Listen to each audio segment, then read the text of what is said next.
Hey. Welcome to NTA319.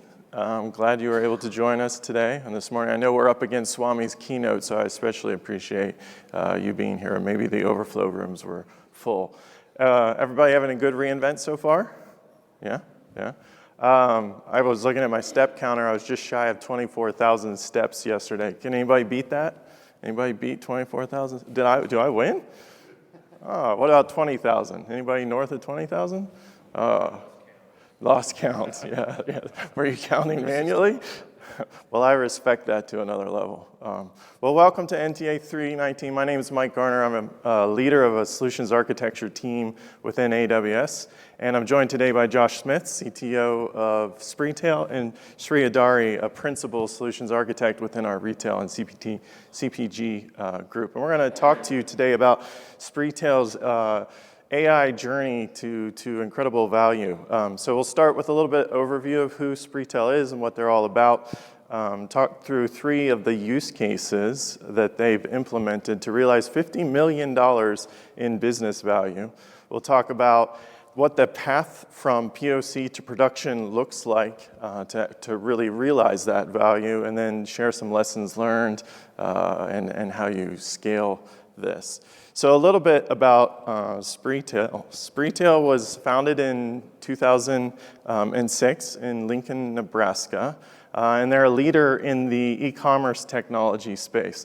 You might have interacted with some of their technology if you've visited any of the marketplaces like Target or eBay or even Amazon.com. Some of their technology powers marketplaces that you find within there. They really stand out from their competition through that technology platform that they've built, through a very advanced and innovative supply chain, and then having data-driven operations.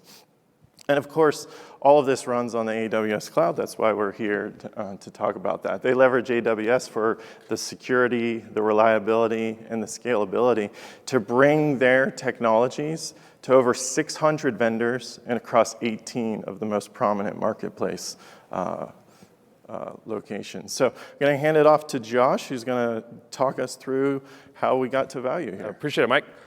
Well, good morning. Like Mike said, appreciate everyone joining. And I know that we're up against the keynote, and being able to see your faces, at least here, is helpful for me, so I'm not talking to an empty audience.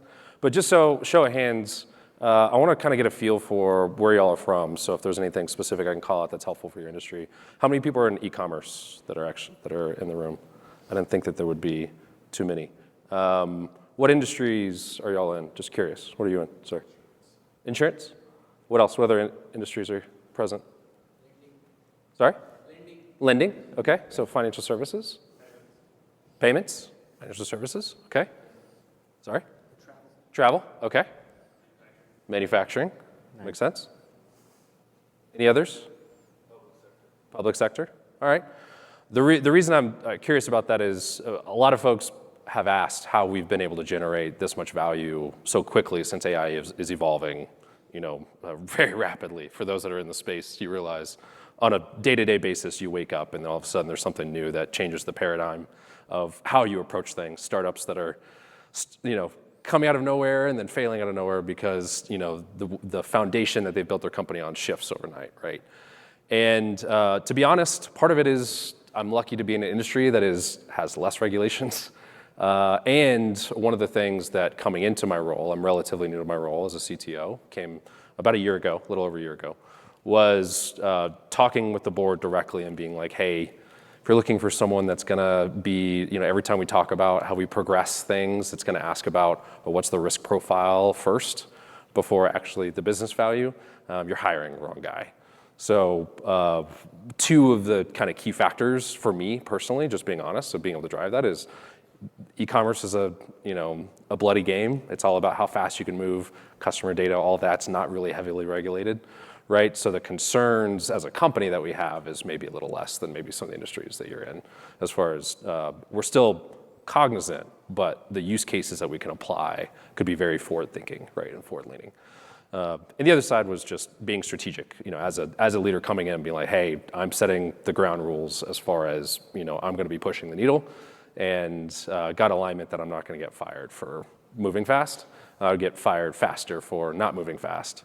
It was kind of like the foundation I laid. So if I really attribute, wrap all this up, about probably 30 to 40% of our team's ability to do this was because of those things. But I want to talk about maybe some of the controllables that you guys can be thinking about that might be in a different industry as well. So one of the things that as a product leader, as a team leader, as a industry leader, that you always have to think about when you're talking about the value add that you create is coming from the customer lens first, right? And so for our customers and how we interact kind of falls along this value chain, right? So we basically monitor the market, right? We build for the ability for us to actually develop technology, right? We market to our customers and to our brands, right? They contract with us, right? Then they plan with us, and if it's not clear where we kind of fit in the e-commerce space is we work a lot with other brands and vendors, and we essentially buy wholesale from a brand. And because of our expertise of how to sell online, we accelerate their volume through the largest channels in the world, right? So we actually take the inventory risk. We have our own fulfillment network. We work directly with their manufacturers. We're bringing it into the US if it's overseas, right? And then we basically have skin in the game when we're trying to accelerate that volume, and we make the margin difference. That's part of our business. The other part of our business, as Mike mentioned, is leveraging that infrastructure to support marketplaces and brands in an omni-channel lens, like what they're selling in a D2C side. Our infrastructure is such that we can deliver next day to about 92% of the US. In some cases, because of our specialty in big and bulky, where Amazon is specialized in parcel, we're actually faster and cheaper than Amazon when it comes to big and bulky, because their whole network is optimized towards the parcel, right? And so because we can optimize towards big and bulky, which is our niche, right, we can do things a little bit differently and faster than they can do at the scale, because it's hard to move a ship like that, right? So when we work with our brands, right, we plan with them around, okay, what is our business plan? How are we going to, how much are we going to buy from you? How much are we going to just service for you and then accelerate through? Then we go sell it, then we ship it, then we support it. We do the customer experience. So if you buy a sauna on Amazon and get it delivered the same day, which you can technically do depending on the part of the country that you live in from us, and if something's broken or you want to call, in the rare cases that happens, right, we're actually the ones also answering the phone call. So you're not dealing with Amazon, you're dealing with us as the seller, right? And then we go scale with the brand. So across this value chain, right, I'd put directional percentages around that's 50 million in value number, where we've achieved that across this value chain, right? We're going to deep dive on these pink ones, right? These are actually the use cases that we're going to dig into. But I'll talk first about some of the other ones, just so you'll have a broader sense of what we've done. So the demand sensing, this is basically looking out in the market and collecting a ton of data around consumer behavior and trends, and looking at competitive keywords and search patterns and consumer indexes and all those things to understand what are the emerging trends that are going on within the broader economy that impact kind of our niche area.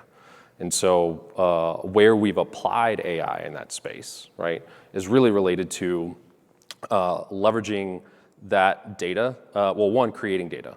So if there's information that is in the visual format, pictures, video, things like that, converting that in a way that we can actually analyze that data at scale in a more contextual sense, right? And then the other thing that we use the AI for in that particular use case is helping to guide the next actions, right? What AI is really good at in some cases, if you have a good, strong data set, is if you with some guidance, being able to say, hey, what would you do? What's the actions that you would take if you feed it enough context, right? It can provide good recommendations that you can scale an expert's mind across a number of people. So that's that use case. I won't dig into it further than that, but just wanted to give some context.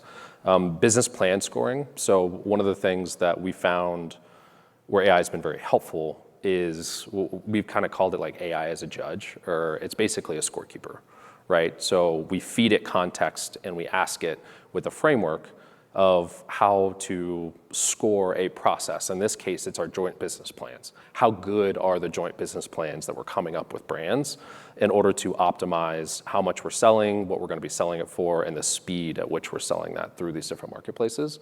That's not a manual effort, but it's a human-led effort, right? But we use an AI to score all these plans at scale that are happening on a daily basis, right?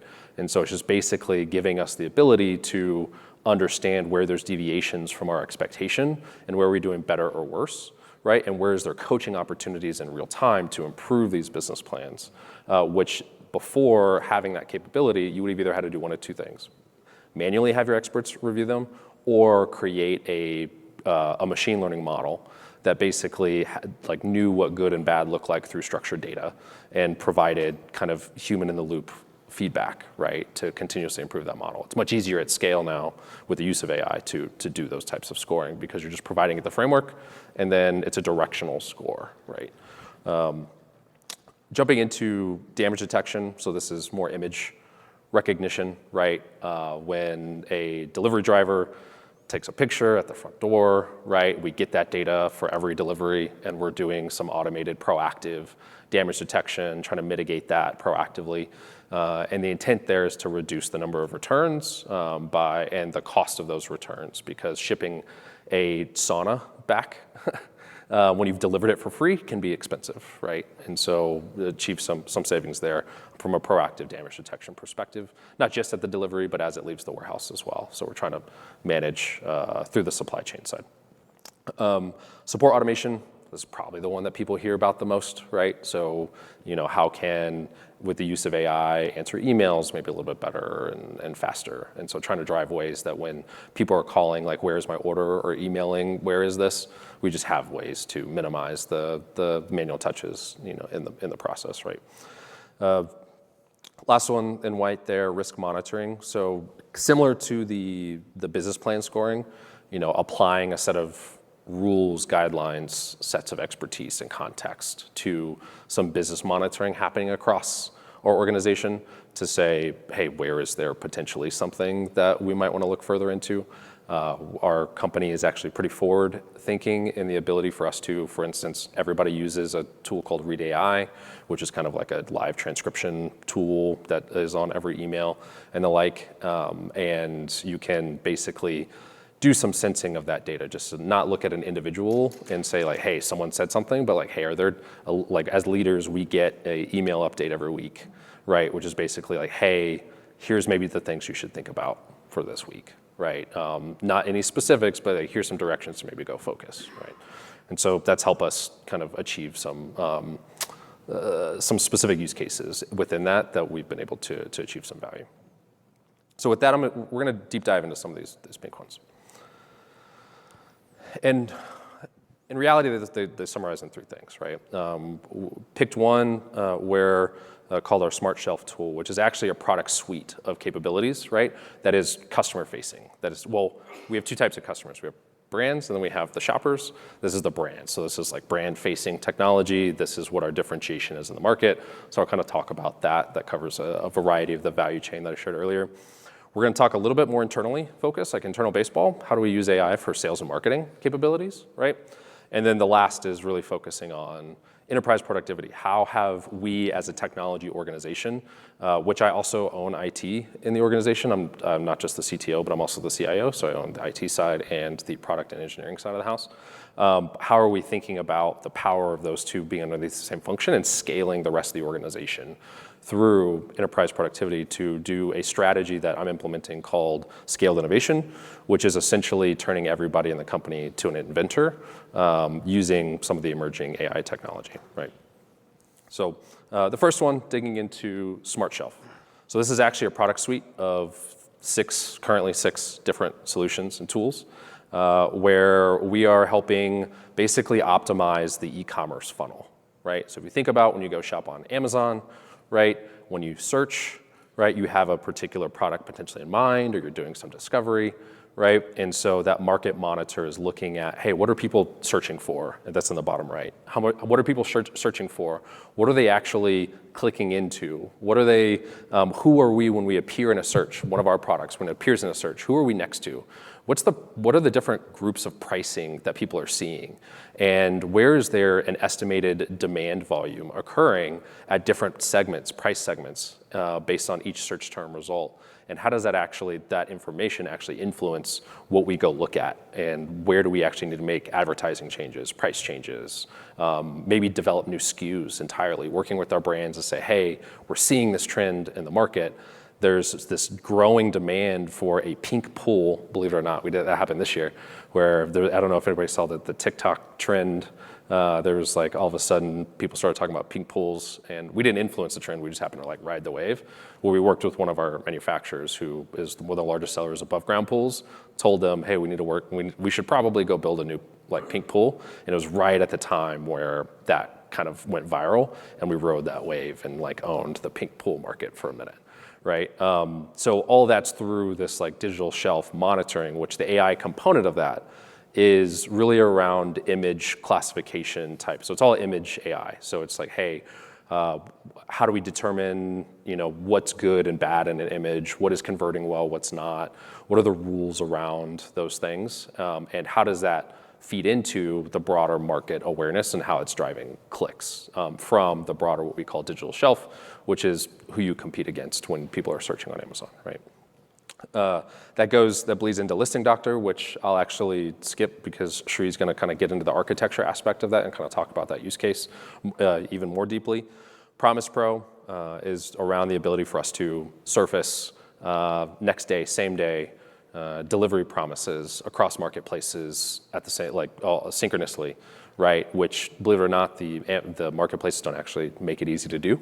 And you would think that they make that really simple for a seller to promise that, but it's the level of sophistication required to do that at scale to determine, hey, who is actually buying this product, where are they located, and what promise can you actually achieve, right? Especially when you get to same day, next day is actually a very difficult and complicated capability that we have to hack some of the marketplaces in order to enable that for shoppers because they don't make it necessarily easy. So we use AI to basically feed that information into Amazon in a way that they don't have just a direct API to do that. Price Pulse, this is how do you know prices are the right way to maximize conversion but also maximize margin. Not a whole lot of AI in that one, I'll be honest, but because we haven't needed to. Key point, don't just put AI where it's not needed, right? So haven't done a lot there. But ad lift, this is being able to maximize the impact of ads. There's a lot of kind of AI models in the background there to try to determine how can we use ads strategically to drive organic rank. So when you use ads and you click on an ad, that actually influences like all the marketplace's algorithms of like, hey, how valuable is this product and where should it appear in organic search results? And so we have a lot of both unstructured and structured AI models working together to try to balance out how much are we, advertising for what keywords and the like to maximize our organic growth, right? So it's actually using ads strategically to drive organic growth. So I'm gonna hand it over to Shree for a minute and talk a little bit about Listing Doctor and the specifics of that use case. Yeah, thanks, Miti. So Listing Doctor is essentially an AI-powered tool to generate product listings. And it basically diagnoses and optimizes these product descriptions, which are generated in various e-commerce channels, such as Amazon, Walmart, Target, etc. So back in the day, how this process used to happen at Spreetail is there are content creators. What they would do is they would take the product description or the product documents provided by the manufacturer along with some internal keyword databases and basically create the title, the description, search keywords, etc. In a manual approach, right, which would take few hours or days to do it. But With this architecture, which is very straightforward, the listing doctor architecture, we have two sets of users. One is the external users, which is Spreetail brand partners, and we have the internal users in the form of Spreetail merchandisers. And there's a web application, which is hosted on CloudFront, pointing to an application load balancer, which in turn calls different services which are hosted on Elastic Kubernetes Services, aka EKS, right? And couple of two key KPIs over here is the listing doctor, the API, right? So what that does is it takes the product manuals which are provided by the brands along with the keyword database details, and it generates the title, the description, the bullets, the keywords, and all that, right, for to host it in the e-commerce channels. Now you might ask me, right, okay, generative AI is generating this content. How is it effective? How do we measure that? So that's where the Fidelity service comes into play. And what Fidelity service does is it actually compares the product listings which are generated by Bedrock, by Amazon Bedrock or generative AI with the internal Spreetail catalog, right, to see if they are effective. And this particular Fidelity service in turn points to Spreetail listing quality service. So what that service does is it basically scores how effective that listing is, right? So it checks things like the guardrails which are provided by these e-commerce channels, like the title should not exceed so-and-so length. And also it compares with internal Spreetail guardrails. And it looks at the images if they are appropriate and all that, and it comes up with a score based upon how that particular listing is, being effective in the market. Like, is it coming up top in the search results? Is it driving additional sales? So based on that, it comes up with a score, and it works like a flywheel mechanism. So as and when it is comparing, it is, it will optimize the listing. And also there's a human in the loop over here where, it generates the listing, as in the generative AI generates the listing, and there's a human in the loop who would actually review the content, and he or she would approve that content. So that's net the whole architecture, right? Yeah, I appreciate that, Sri. Yeah, as Sri mentioned, what's interesting about what AI has been able to unlock for that particular use case, where you think about it, most use cases that people talk about are content generation, right? It's like, more marketing, more or less. So this was a kind of a square fit of where we felt like it was easy to apply, right? We should be applying it. We'd be behind if we didn't apply it. But we've done some interesting things that we feel like are different than maybe some approaches that others are taking. One example being, we do constant testing around what works and what doesn't. And we can embed that as part of the guardrail mechanisms into what teaches the AI to how it develops certain content. Down to, like, when you search for above ground pool, right? If you search for pool versus above ground pool, the search results are going to be different, right? Your intent is different, potentially, right? And so depending on those types of search patterns, right, we will test what content performs better. And then we will come up with, hey, for this type of product, right, where it appears most in search terms, right, the structure of this many bullet points, if there's a sizing aspect to it, where in the description should it be, where in the title should it be. We're constantly using A/B testing at scale from a content perspective to understand what is that, and we codify those rules, and we feed it into the AI model, and so it abides by those rules, and then we use another AI to judge the output to make sure to abide by those rules, right? So we're constantly flagging and scoring how did it, achieve the initial objective, and then we use a human in the loop to go review every single thing to make sure that it's actually what, but it's helped generate scale for us as we look at how do we continuously improve content on an ongoing basis. Where we're exploring now with this use case, which I'm really excited about, is we're actually going to have like a red team, blue team concept, where we're using one model we're actually having a champion model, and then we're having competitive models underneath it that are continuously testing the efficacy of the improvement of can we drive better conversion by this model versus this one. And so the hope is that we can generate a ongoing testing capability through AI where they're actually competing, and we're using some reinforcement learning concepts to basically make them want to win and encourage each other to basically compete further. So we're using, various models embedded within AWS and outside of AWS to say which one's actually performing better at this level of the category tree when you search for Amazon, right? And then using that continuously. So that's kind of in development now. We're pretty excited about that. Jumping into the next use case, which is more internal baseball, which might be more relevant for the variety of industries that we have. We've started embedding not just technology, but AI accelerated technology into our sales and go-to-market process, right? There's actually a wide variety of use cases in here, and Sri will deep dive on one that we're using for brand prospecting, which is basically showed the result of it, the user experience is shown on the screen. Imagine being able to plug in all of your transcripts, all of your email communication, deep research over individuals within kind of that company, leveraging LinkedIn, all the like, compiling that together. And then again, the scoring concept, being able to score our pipeline based off of multiple factors. Here I'm showing kind of strategic fit and opportunity, right? And each dot here is an individual prospect within the pipeline.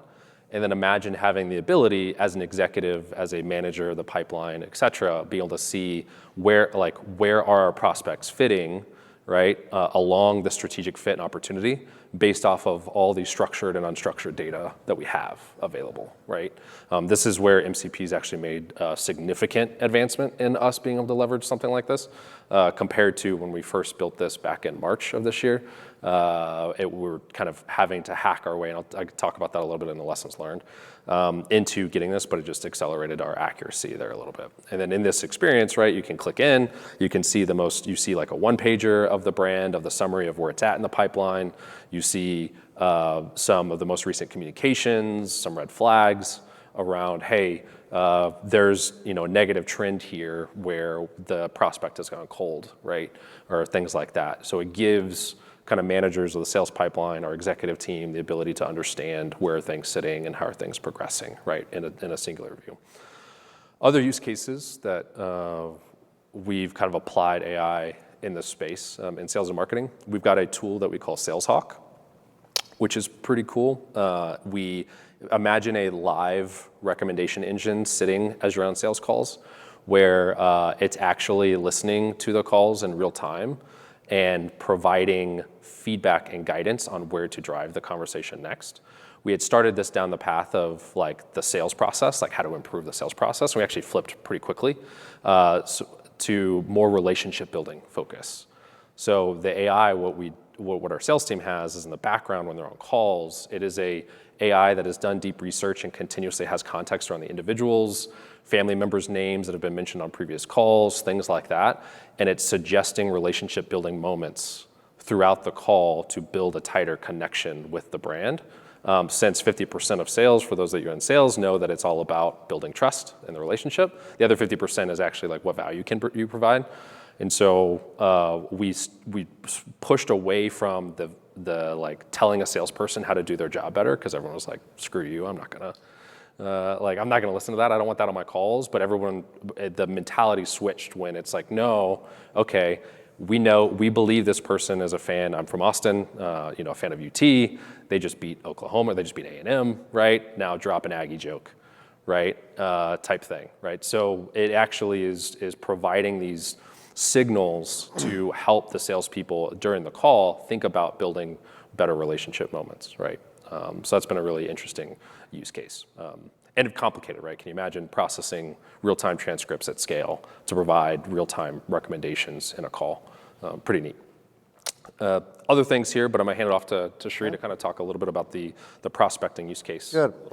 Thanks, Midi. So the good thing about this use case, this is a classic example of how AI can augment human productivity, right? So Spreetail has a lean team of business development personnel and identifying which targets they need to go after. That's very important, right? So that's what this use case does. It's an internal facing web application. And if you look at the first stage, the key targets, so what we're doing over here is utilizing Perplexity to identify the key contacts of the key customers, shortlisting them. And from there, what it does, it basically pulls up the detailed profile of the persona whom you want to target using LinkedIn, right? So that's step one, where you identify the key target.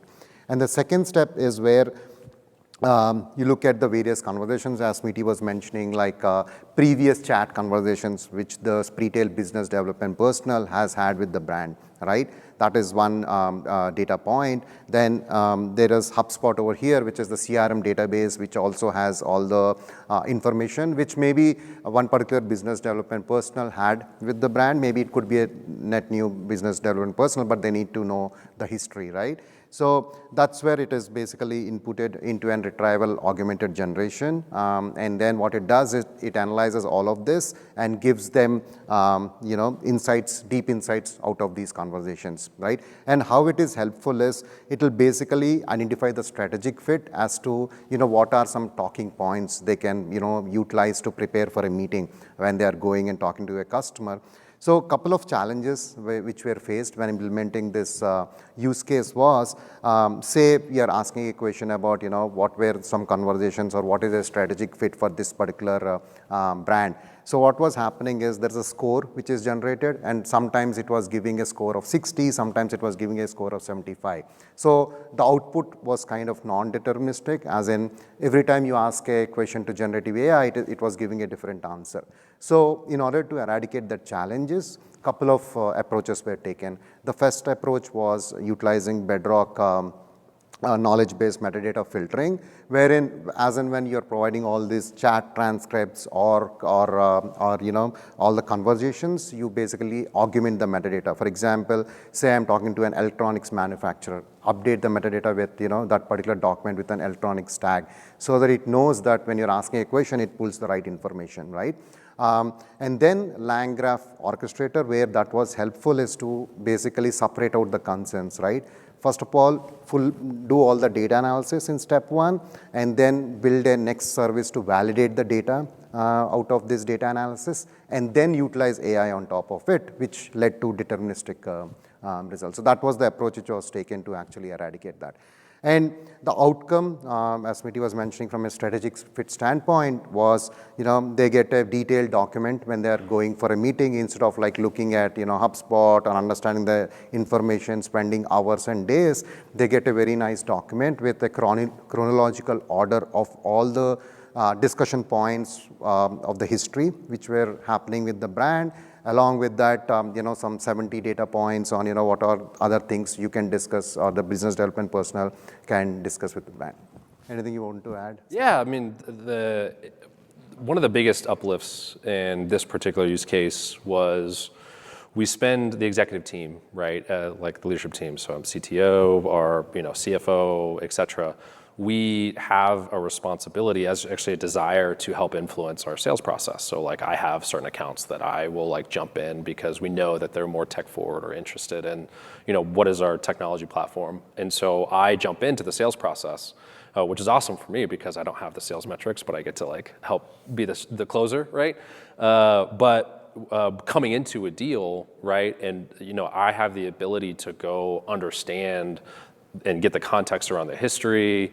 What are the key opportunities within the space, which is historically required a BD person who's really, really good at keeping notes, right, in the CRM, which for anybody that's looked inside of a CRM before, that rarely happens.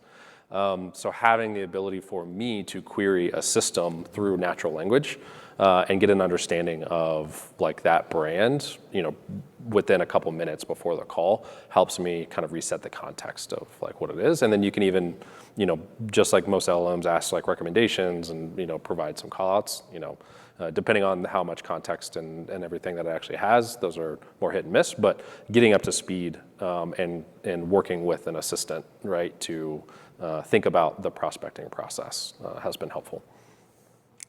So the last use case I'll talk about is actually one that fits a broader scaling mechanism of how does AI impact enterprise productivity at scale, right? And we've developed, and actually we're in the process of patenting this, and I've gotten clearance that this is actually going to break down into a couple different patents, what I'm calling the scaled innovation framework. And so this is the concept of an end objective of turning everybody inside the organization to become an inventor. I've got engineers are expensive. I've only got so many on my team. We can only move so fast. And I don't like being a blocker to the rest of the organization. I don't like being a blocker to business value. And so the intent of this is to enable the use of AI to develop self-service tools along different innovation rhythms across the organization. Here I'm labeling it as core. Think of core as like a typical engineering team, right? A product team. Think of edge as maybe like a business-owned, low-code, no-code, technology-enabled team. And think of self-service as it sounds. We call them scouts, but like tech-enabled individuals that have a knack for technology, right? And in the past, when I've done this before, what you had to do was re-platform each time you are thinking about taking a valuable use case on the edge and centralizing it, right? So someone develops, an Excel tool that is very valuable for the company, right? And then all of a sudden, it's hit a scaling constraint, right? Or risk constraint. And you say, okay, well, we actually want to turn that into something that works. Maybe if you do have an edge team, maybe they're in Power Apps or, whatever version of low-code tech out there. They might take that Excel file, redevelop it, right, into something that's maybe a little bit more sustainable. Not a full-scale technology platform, but something that's, can actually serve the business need. And then maybe when that hits its limitation, then you kind of redevelop it into an app. And so that's actually a model that I've deployed at a couple different organizations that I've worked with. And what's different now with the use of AI is you're having, like vibe coding is a thing, everyone's heard of that, right? Where the lines between developers and non-developers is thinning. Now you could speak to the efficacy of like, depending on how much context and things like that, how good are those applications from an underlying infrastructure perspective? But that's the problem to solve, right? How do we actually enable speed, right, at different layers of the organization with different requirements through this, through the use of AI to where it's faster to enable folks on the edge or the scouts to develop something that solves their problem that can plug into a centralized ecosystem very, very quickly, right? I think of it as like a service-driven architecture type concept, right? And what we've been building is this foundational layer behind the scenes to where individuals that have access to kind of these prototyping platforms that we're developing don't need to know the underlying architecture. They don't need to know the security constraints. They don't need to know all these things that as a developer you look at when you go look at the underlying code base and you're like, whoa, this is a piece of crap. It doesn't account for these things. Well, that's not the individual's fault, right? They don't know any better. So how do you actually enable them to do that in a way where they don't have to think about it? But if you want to, we have a concept of virality, right?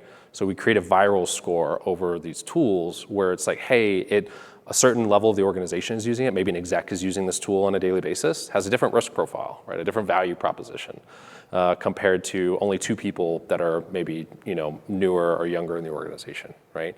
If there's a large number of people that are using a tool, right? So all these things go into the virality mechanism of a tool, right? And so how do you use that and embed that at the back end so you can monitor what is actually being prototyped and used across the organization, right? And then centralize when it makes sense.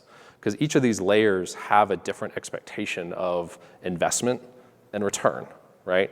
A core team, it might take months, to develop a full-scaled, highly kind of sophisticated workflow application, right? That has all the bells and whistles that it needs. You'd expect that to last years, right? Maybe an edge team, you'd want that investment to be a little bit lower, but you have to also expect that longevity is also lower, right? So maybe it takes a couple weeks to develop something, and you'd expect that to maybe last months, right? And then the self-service, you're hoping that they can do something in a couple days to solve their immediate problem, but you're not expecting that to last maybe more than a couple weeks, right? Those are just different innovation rhythms that we have to lean into. We have to, as technology leaders, we have to enable that, right? Because there's so much business value left on the table by trying to say, no, you have to centralize this, and there's only one way to innovate, right? And so this mechanism is how do we actually enable the development of these guidelines to move out across the organization and then let that innovation happen in a market-driven approach, and using that virality score to determine where are those valuable prototypes that you can then centralize and scale, but they can be plugged in very, very quickly because on the back end, it actually fits into your data architecture. On the back end, it actually fits into your security profile. And all those things that the end users never knew that it actually, that's how it was developed to begin with, because they never think like that, right? Their focus is on value. And so there's a couple complex components in here. We'll talk with that. I'll hand over to Sri to kind of talk about, but really interesting kind of capability for us as we look to drive the impact across the organization. Sure, thanks, Mehdi. So again, how do we drive AI adoption across the enterprise? What really stands with this scaled innovation approach is a couple of things, right? The first one is IT teams are quite lean. And business always has, some request as to, hey, I want to do this use case or some other use case. But what stands out of this approach or this architecture approach for enterprise AI is business users are empowered to experiment, without leaning heavily on the IT teams, right? And once they see a potential value in a particular use case, then they can pass it over to the edge and the core teams who can actually productionalize that use case, right? To take an example, say, Spreetail had this, like a business user who want to basically have 10 personnel and they want to allocate shifts to those 10 users. They could just upload a spreadsheet and ask generative AI, hey, how can I allocate these personnel into different shifts, right? Then taking it to the next level with the edge, they can integrate with other systems over here so that they can integrate with single sign-on so that, they can, take it to the next level used by 50 users or so, right? And then at the core team, you can even make it more enterprise-wide adoption by integrating that thing with the payroll system so that you are basically managing the end-to-end workflow. Right? So this approach empowers the business users, and also the edge and core teams also know that whenever a use case comes to them, they're working on a use case which has potential business value, right? And now, how do we keep governance in all of this, right? Because, hey, we want to give the power to the business users to experiment, but how do you keep that governance in the sense that, how do you define those standards, right? So the first thing is that's where the Spreetail way guidelines comes into play, where Spreetail has defined spree forms, which are guidelines for how the UI should look like. They've even come up with standards in the sense of API guidelines as to how I can make API calls, right? Similarly, they have developed a Spreetail specific MCP server, right, where it has all the foundational kits and how the agent calling and all those things could happen, right? So that's how the scaled innovation framework works, wherein you have all these guardrails defined in the Spreetail way guidelines, and the different sets of layers are actually innovating in their own respects, right? And from a technology tooling standpoint, the self-service team basically get hands-on experience with the chat interfaces and how they can ask questions with that. And with the edge team, they can utilize vibe coding with natural language. They can develop applications and all that. And then in the core team is where there is spec-driven development utilizing Amazon Kiro, wherein you develop the requirements first, then come up with the design document, and then create an productionalized application. Right? So that's basically in a nutshell how this overall framework works. Thanks, Sri. And before moving on to our kind of fireside Q&A portion, well, last thing to mention on this that has been an interesting evolution for us is when we set on this journey initially with this strategy, it was kind of a separate team. It was like, hey, we need to stand up a strategic team that's focusing on developing these capabilities. And what we found is it's actually just an evolution of DevOps in a new skin, right? Of being able to enable developers to execute faster. It's just now the scale and the scope of what DevOps is doing is a little bit larger. So we've actually brought those teams back together, and it's our DevOps team that's actually owning this capability, and it's their strategic impact on the organization and where they can be felt across the org, because it's extending beyond just the core development team, right, to enable them with AI-assisted development and other things, but also supporting everybody within the organization with DevOps-minded concepts that are meant to make it easier for the DevOps team to manage these products as they kind of come into the core. So that's been an interesting strategic shift that we've learned is, yeah, it's just I believe this is the next evolution of DevOps, essentially, right? So yeah. So with that, yeah. Perfect. Well, thanks. Tell us how, Josh, tell us how Spreetail was able to deliver value quickly using AI. Yeah, I mentioned a little bit earlier about luckily in the industry, where I play, that was an advantage, right? But the key focus for us, it just goes back to the business value aspects, right? You hear about how to do business cases and the like. The key thing for us was really oriented around mapping out the impact of the organization. It was really about what are the things that matter the most. How do we codify that into metrics? And then how do we make sure that there is extreme ownership of those metrics across the variety of teams into something that I've kind of called and labeled as like value causation trees, right? And a value causation tree really is just a level of metrics where it says, hey, here's leading indicators that lead up to management metrics that lead up into enterprise metrics. And we're able to allocate and assign those metrics to individuals to then be extreme owners and then just push them as an expectation of like, you need to add more value quickly. Does AI help? And you have the freedom and flexibility and the budget to accelerate however you seem possible, with or without AI. But it's giving people the freedom to explore and own kind of that journey for themselves. That was super critical for us. And again, it was maybe a little bit easier because the risk side to it, we were concerned about and we have controls around, but it's not the first question that comes up when we talk about pushing the needle at scale. Yeah.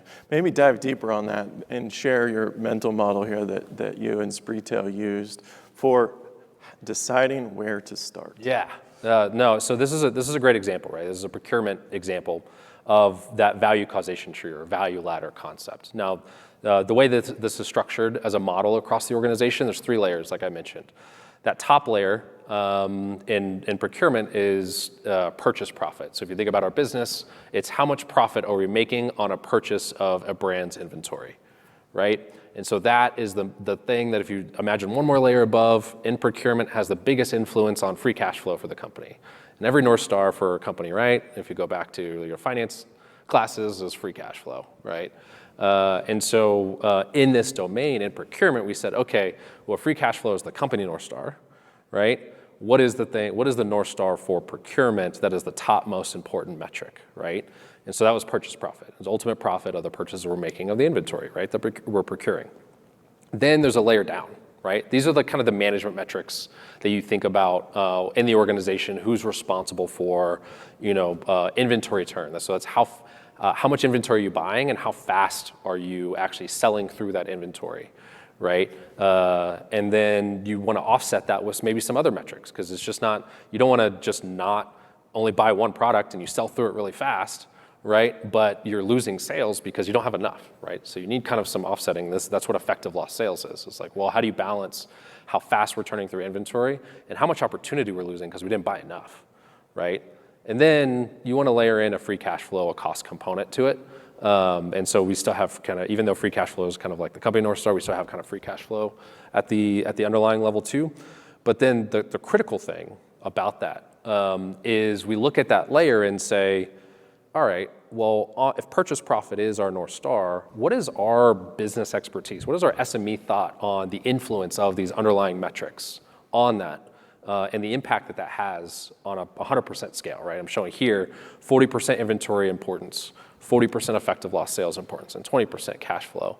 And the influence of those metrics on the North Star metric, right? So that's a heuristic that we have in our mind to say, hey, if we're going to go tackle a use case, we should probably go tackle use cases in inventory turn and effective lost sales within procurement because that is likely to have the biggest impact, right? And then you go one level deeper, you get into kind of the leading indicators. What are the things that on a day-to-day transaction level basis are actually drivers of those middle metrics, right?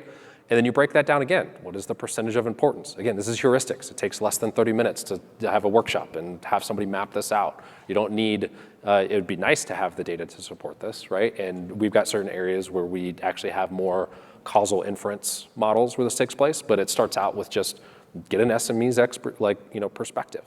And that's helpful to then say, hey, all right, well, what does our roadmap currently look like against that?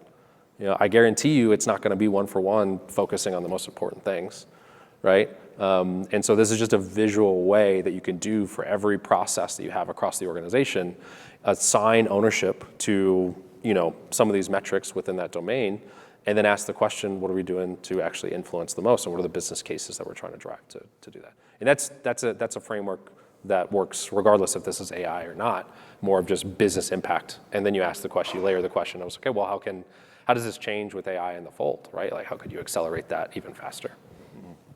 So we've got a use case identified. Now let's walk through how we march that to production, from POC to production. Yeah. What you mentioned earlier, some data challenges. Mm-hmm. What role did getting your data ready play in this? So this is interesting because with AI's use of data develop, it could generate new data, right? We're going down this path of, well, do we need clean data? The biggest blocker in analytics is clean data, right? And so we started going down this path of, can we actually use AI to close gaps that we have and actually not necessarily clean the data, in some cases clean the data, but in other cases augment the data with more information than we currently had? And can we use that to actually accelerate the development process? Can we try to use AI in the modeling components to generate data for us that actually sped up our ability to move fast because we didn't have the perfect data, but we didn't need it, right? And that worked in some cases. There's definitely some cases where that works well. The challenge that we had was in these AI models, they need a strong semantic layer. So you need the ability to not just say, well, here's the underlying data, but you need the data dictionary components, right, that are telling and giving context to the models as far as why this data is important, what goes into making it, what are some of the gaps that might exist in the data. That's actually really important, like listing the positive and negatives in that data dictionary, which traditional data dictionaries don't have. And so having that semantic layer is super important. So you basically have a lookup table and the raw data table. That lookup table is the data dictionary, and you're feeding both into, now we do it with an MCP. In the past, before MCPs became available, we were dealing with vectorized searches type capabilities and different temporary RAG type models, if you know what that is, for those technical folks in the room. And it just wasn't fitting as well, and the accuracy of it we're struggling with, but we're continuing to find ways to hack our way into it. And then MCPs came out, we're like, oh shit, okay, that solves that problem. Let's go. And then so that was really helpful, right? And then another interesting thing on the data side that we tested that I wasn't expecting as a technology leader, I'll be honest, was that some of these models are better at understanding visual data, so graphical information, compared to the raw data. I would have 100% told you before we did this test that the underlying AI models would be better at analyzing the raw data, right, than they would literally a snapshot of a dashboard. And that's actually not always true. It has the ability to look at kind of the visual trends and the graphs and come up to some very interesting insights that it wouldn't otherwise have had it been looking at the raw data. And so I encourage folks that are using models to do data analysis to explore that concept as well, because we were surprised at how performant it actually was. So you got the use case identified, data is ready. This is a vast and rapidly evolving marketplace. Talk to us about vendor selection, which tool, which vendor, which use case. Yeah, I think everyone's seen it. There's folks that come out of nowhere, they're like, oh, they're doing something really interesting. And then, 2 months later, a new technology came out that completely switches the paradigm. I kind of mentioned that earlier. And that vendor is no longer, not necessarily around. They built a business, but their approach isn't the best approach anymore. And they sometimes aren't fast enough. They've already steered the ship in a way where it's harder for them to flip. And so what we've leaned into is just identifying what the team is already using, right? How we kind of just accelerated speed was less about we're going to find the perfect fit tool. It was more about I'm going to go tell finance that if we really don't want to move fast, I'm going to go tell the board if we really want to move fast, we're just going to accelerate what people are using, because I guarantee you they're using what they are today. We just need to, and if it's a variety of different providers, let's just find ways to scale. Again, market-driven approach to scale what we have and then basically optimize from there. Sometimes when speed is at the sacrifice of optimization, and so we're still on that scale where we're kind of like divergent thinking of just like adding value as much as we can, and I'm working with finance to make sure that costs don't get too out of control, right? And then we're gonna figure out what works, and then we're gonna consolidate from there. And so leaning into doing a scan and looking at what people are already using, because I guarantee you got people using Replit already. You've got some people on the edge that you've never even heard their names before that are developing little tools, because especially the younger generation, like that excites them. They didn't go to school, but now they've got this opportunity to kind of invent, or they didn't go to school for engineering, classical engineering. They went to school, but this ability is something that they're excited about, and so you're seeing that adoption. One of the things that that I encourage is like try before you buy. A lot of these emerging AI companies are, they're relatively young. They'll make claims to things. Everyone knows marketing is, everything is being repositioned as AI first nowadays. Do whatever. They will offer a trial thing. If you make it a requirement, they might not say that up front, but you want to test these models before, because depending on their approach of how they actually solve the use cases, you need to see how does it actually fit your use case, because whether they use like semantic rags or MCPs or whatever it is, kind of connecting the data in the background and making it so you can you can position the data, right, based off of the search intent and the query intent. You need to make sure, because each method is a little bit different in how it supports the end use case. Make sure that it fits the one that you have. Great. Well, bring us home with some lessons learned. You in working with you, you shared kind of two spheres of where to apply AI to the business. Walk us through that. Yeah, I think so. You're right. The way that we think about it is two concepts. One, build with AI. And because if you think about development, like, okay, well, how does AI support your development, right? And so some lessons learned there is, I think most people that have tried it, it's really easy to get to a prototype, really hard to scale. So that first 80%, much faster than it used to be, but then making that, scalable, there's a gap that you got to close there. The weekly paradigm shifts are now the norm for AI-assisted development. Kiro just announced some really cool advancements at reInvent that again cause us to internally think, all right, well, how do we actually leverage this, right? And so the engineering mindset shift has been one of the biggest hurdles that we've been focusing on crossing. And then the last bullet here, we learned the hard way of the chat-based interfaces. It's really hard to get that right. And so as you're thinking about developing your own capabilities, what we found to be most effective is actually having a traditional UI that allows the person to go pare down the portion of the problem that they're trying to solve, and then you could turn it into a chat-based interface or a summary with some Q&A capabilities, but starting with a blank slate of like, hey, here's a business development prospecting tool, go at it. It's like, well, I don't know what to ask. I don't know, what can it do? And I ask the question and it doesn't fit what you've trained it to do. And then now I think the whole thing doesn't work, right? So staying away from that as much as you can, at least for now. I think user experience is still getting into that paradigm shift where users are still better at working through UIs and then leveraging, AI at the seed level, where after they've gone through the user journey is important. And then on the other side, this is like the developing AI itself, and what are the lessons learned there? It's the same way in breaking down a problem. If you thought you've broken down the problem enough, continue breaking it down. Same thing with agents. Continue making them more and more specialized and having a specific role.